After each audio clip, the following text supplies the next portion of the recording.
Hello दोस्तों, नमस्कार। SM किसी चैनल में मैं आप सभी लोगों का दिल से बहुत बहुत स्वागत करता हूं। अगर आपने पहली बार विजिट किया जरूर चैनल को सब्सक्राइब कर लेना। उसी के साथ साथ free stock market classes, let's learn stock market and finance, दोनों चैनल को चाहो तो फॉलो करके रख सकते हैं। दोनों चैनल की लिंक आपको ऊपर आई बटन पे या फिर नीचे डिस्क्रिप्शन में मिल जाएंगे। उसी के साथ साथ आज के दिन का पहला वीडियो भी जरूर यहाँ पे देख लेना। बहुत सारी चीज़ों को यहाँ पे हम लोगों ने कवर किया है। सो चले दोस्तों, फिलहाल तो इस वीडियो को स्टार्ट कर लेते हैं। सो ठीक है दोस्तों, अभी हम लोग आ चुके हैं बिल्कुल हमारे नॉर्मल स्क्रीन के ऊपर। आज के दिन की बात कर ले तो जैसे कि आपको कल ही बताया था कि मार्केट बंद होने के बाद एक बहुत बड़ी खबर आने वाली है। सो जैसे हमारा मार्केट बंद हो गया तो उसके बाद हमारा इन्फ्लेशन का डेटा जो सामने यहाँ पे आने वाला था वो सामने यहाँ पे आ चुका है। सो ये डेटा कैसे रहा और इसका जो ये डेटा रहेगा उसका इम्पैक्ट कल हमारे मार्केट के ऊपर कैसे पड़ेगा, सारी चीज़ें इसी एक वीडियो के ऊपर हम लोग कवर करने की कोशिश करने वाले हैं। सो दोस्तों, जैसे कि आप सभी लोगों को यहाँ पे पता ही है डेटा इंपॉर्टेंट क्यों होता है। आरबीआई जो भी मतलब खास करके उनकी जो आरबीआई की मॉनेटरी पॉलिसी हम लोग को देखने को मिल जाती है, जिसको हम एमपीसी की मीटिंग कहते हैं, जहाँ पे हाँ वही रेट कट करने का है कि नहीं करना है, रेट बढ़ाना है नहीं बढ़ाना है, स्टैंड क्या लेके चलना है। उसमें मल्टीपल फैक्टर्स होते हैं, बट उसमें सबसे वन ऑफ द क्रूशल अगर कोई फैक्टर होता है दोस्तों, वो होता है इन्फ्लेशन, कि महंगाई क्या चल रही है उस हिसाब से आरबीआई डिसीजन लेता है, या फिर दुनिया की कोई भी सेंट्रल बैंक डिसीजन लेती है कि रेट कट करना है या नहीं करना है। एंड इसीलिए जब भी इस प्रकार का डेटा सामने निकल कर आता है इन्फ्लेशन का, सो बाजार भी एक अनुमान लगाकर चलता है कि क्या इंटरेस्ट रेट कट और होगा या नहीं होगा। इंटरेस्ट रेट कट होना हमेशा मार्केट के लिए एक वेलकमिंग स्टेप यहाँ पे रहता है। तो इसीलिए हर किसी का मतलब फोकस इसी डेटा के ऊपर रहता है। एंड दोस्तों, फिलहाल आप सभी लोगों को पता है हम Q3 में एंटर कर चुके हैं। मतलब आप सभी लोगों को पता है Q3 में कौन से मंथ आते हैं, अक्टूबर, नवंबर एंड दिसंबर। अभी कौन सा मंथ चल रहा है, नवंबर।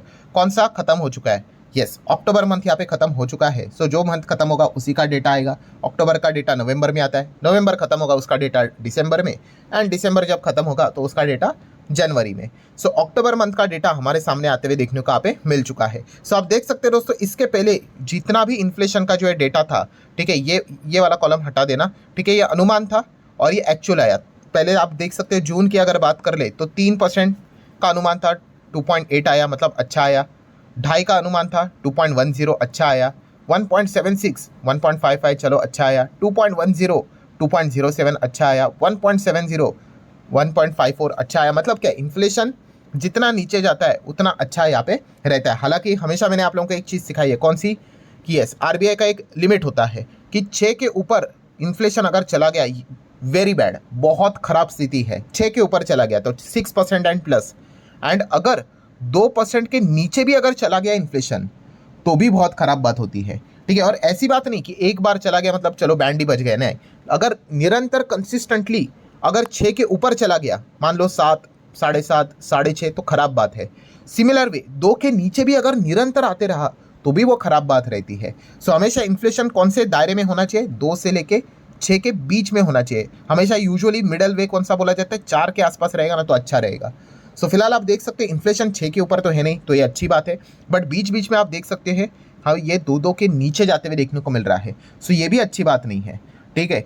सो अभी की अगर बात कर ले तो इन्फ्लेशन का हमारा डेटा इस वक्त का आप देख सकते हैं, अक्टूबर का जो आज पब्लिश हुआ है वो कितना आया है। सो आप देख सकते हैं अनुमान 0.48 का था, इतना नीचे आएगा करके, कितना 0.48, और एक्चुअल में आया कितना और नीचे 0.25। बाप रे बाप, इतना ज़्यादा नीचे इन्फ्लेशन का डेटा निकल कर आना यूजुअली देखा गया दोस्तों, तो इतना कम होना डेटा अच्छा नहीं होता है, ठीक है। देखो देखो आप कमेंट करने से पहले ही सर क्या ये बकवास बातें दिखने को मिल रही है, मतलब इतना कम इन्फ्लेशन थोड़ी ना है, ठीक है। उसके ऊपर हम लोग थोड़ी देर बाद यहाँ पे आएंगे, ठीक है। ये फॉर्मूला मैंने नहीं सेटअप किया है। सीपीआई इंडेक्स की अगर बात करें, जो चीज़ें यहाँ पे चल रही है वो मैं आपके सामने दिखा रहा हूँ। सो आप देख सकते हैं 0.48 के बदले 0.25, बहुत ही ज़्यादा हम लोग को ये डेटा नीचे जाते हुए देखने को यहाँ पे मिल रहा है। और जैसे मैंने कहा कि 2 के नीचे बार बार डेटा आना अच्छी बात नहीं, 1-2 बार चलो ठीक है, समझ में यहाँ पे आ जाता है। सो इसीलिए आप देख सकते हो दोस्तों कि मल्टी ईयर लो लेवल पे इन्फ्लेशन का डेटा देखने को मिल रहा है। राउटर्स का भी पोल कितना था, 0.48 के आसपास, ठीक है, 0.48, यस वही अनुमान था। और एक्चुअल में कितना आया आप देख सकते हो, 10 साल, यस दोस्तों, रिटेल इन्फ्लेशन स्लो और रिकॉर्ड लो ऑफ 0.25% इन अक्टूबर, जो कि हम कह सकते हैं डिकेड्स में, लिटरली 10-12 साल में इस प्रकार का डेटा देखने को आप पे नहीं मिला है। अब आ जाते हैं दोस्तों आरबीआई का अनुमान रहता है ना उसके ऊपर। अभी आरबीआई का अनुमान दोस्तों कभी भी मंथली नहीं होता है, ठीक है, आरबीआई का अनुमान हमेशा क्वार्टरली होता है। काफ़ी लोग ये गलती हमेशा करते हैं। ठीक है, अब क्या करते हैं, एमपीसी की जब मीटिंग होती है ना, तो आरबीआई एस्टिमेट देता है कि कितना अनुमान रहेगा, बट देखिए उन्होंने जो एस्टिमेट दिया है वो Q3, ये देखो Q3 लिखा हुआ है, और अभी जो हम लोग डेटा देख रहे हैं वो Q3 के एक मंथ का है, अक्टूबर का। Q3 मतलब क्या, अक्टूबर, नवंबर एंड दिसंबर। जब इन तीनों का डेटा आएगा तब हम लोग उसको प्रॉपरली कंपेयर कर पाएंगे। ये जो डेटा है कितना है, 1.8। ठीक है, Q3 में 1.8 का अनुमान आरबीआई लेकर चल रहा है। उसमें से अक्टूबर तो आ गया भाई, कितना, 0.25 ऑनली। ठीक है, अब नवंबर दिसंबर में क्या आता है वो देखने वाली यहाँ पे बात है। मतलब आरबीआई ने पहले ही बताया था कि इस वक्त का भी इन्फ्लेशन का डेटा काफ़ी लोअर लेवल पे देखने को यहाँ पे मिलने वाला है। अगर इसको हम लोग थोड़ा सा कैलकुलेट कर लें कि मतलब आने वाले 2 महीने में एवरेज तो एटलीस्ट कितना यहाँ पे होना चाहिए। सो आरबीआई का अनुमान कितना था, 1.8। ठीक है, पूरे क्वार्टर का, क्वार्टर बोले तो मल्टीप्लाई बाय 3। ठीक है, इसमें से माइनस करेंगे आज का डेटा 0.25।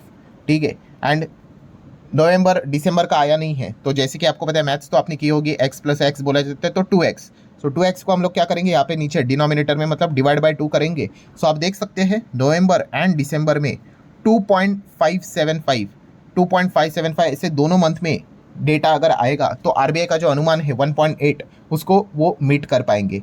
बट एग्जैक्टली थोड़ी ना आएगा, कुछ ना कुछ ऊपर नीचे यहाँ पे आएगा। जब वो आएगा तब मैं आप लोगों को बता दूंगा। बट ये फिलहाल तो स्थिति हम लोग को देखने को यहाँ पे मिल रही है काफ़ी लोअर लेवल पे, 0.25 मतलब बहुत ही कम हम लोग को देखने को यहाँ पे मिल रहा है। अब आ जाते हैं one of the most important point के ऊपर। सर इसका इम्पैक्ट क्या पड़ेगा, क्या बाजार में धमाका होगा, क्या बाजार में आग यहाँ पे लगेगी। तो जैसे मैंने आप लोगों को कहा है दोस्तों कि इन्फ्लेशन का डेटा 2 के नीचे भी बहुत ज़्यादा रहना अच्छी बात यूजुअली नहीं रहती है। ठीक है, इसका अर्थ ये नहीं कि कोलैप्स, क्रैश, खत्म, बर्बाद, ऐसी बात नहीं है। एंड इसका बेस्ट प्रूफ हमारे सामने यहाँ पे होता है कि क्या तेजी आएगी या गिरावट आएगी, क्या, गिफ्ट निफ्टी को देखने का। सो गिफ्ट निफ्टी वापस आपको पता है 4:30 बजे के आसपास शुरू यहाँ पे हो ही जाता है। सो गिफ्ट निफ्टी की अगर बात कर ले तो क्लोज कितने भी हुआ था, 25,956 पे क्लोज हुआ था, और अब वापस जो चल रहा है 25,959, मतलब कुछ भी मूवमेंट नहीं। इनफैक्ट जब शुरुआत हुई थी सो आप देख सकते हैं एक बहुत बड़ी लाल कैंडलस्टिक प्रेशर के साथ शुरुआत हुई थी, क्योंकि ये डेटा गिफ्ट निफ्टी वापस सेकेंड टाइम 2 बार चलता है ना गिफ्ट निफ्टी दिन में। सो उसके पहले ये डेटा निकल कर आया था। सो उसके बाद आप एक देख सकते हैं एक लाल निशान हम लोग को देखने को यहाँ पे मिला है। सो ये जो सोच रहे हैं हम लोग कि इन्फ्लेशन कम होना, तो भाई एकदम कम होना भी बिल्कुल भी अच्छी बात नहीं होती है। ठीक है, सो आप देख सकते हैं कोई इतना खास बड़ा रिएक्शन हम लोग को गिफ्ट निफ्टी के ऊपर अभी तक तो देखने को यहाँ पे नहीं मिला है, काफ़ी टाइम यहाँ पे हो चुका है। सो ठीक है दोस्तों, सारा डेटा जो था वो तो मैंने आपके सामने रख दिया। आई नो हमेशा की तरह ये डाउट तो आता ही है कि सर आपको क्या लगता है ये 0.25% की महंगाई क्या ये मतलब हजम होने वाली बात है। तो दोस्तों जैसे कि मैंने आप लोगों को इसके पहले भी बताया है कि ये जो डेटा जो भी निकल कर आता है वो इस फॉर्मूला के हिसाब से आता है, CPI इंडेक्स का फॉर्मूला। ठीक है, इंडेक्स मतलब क्या कि इसके अंदर आपको बहुत सारी चीज़ें देखने को मिलेगी, उसका वेटेज दे के रखा हुआ है। सो जिसका वेटेज ज़्यादा, अगर वो चीज़ों का दाम अगर नीचे आया तो CPI इंडेक्स का डेटा अच्छा निकल कर आता है। क्योंकि सबसे मोस्ट कॉमनली आर्गुमेंट वाला पॉइंट कौन सा रहता है कि सर मेरे जो बच्चे की फ़ी है, ठीक है, स्कूल की जो फ़ी है, एजुकेशन इन्फ्लेशन वो तो डबल डिजिट में बढ़ रहा है, इतना महंगा। देन मेडिकल की अगर बात कर ले, हॉस्पिटल बिल की अगर बात कर ले, हेल्थ से रिलेटेड बात कर ले, क्या इन्फ्लेशन बढ़ रहा है।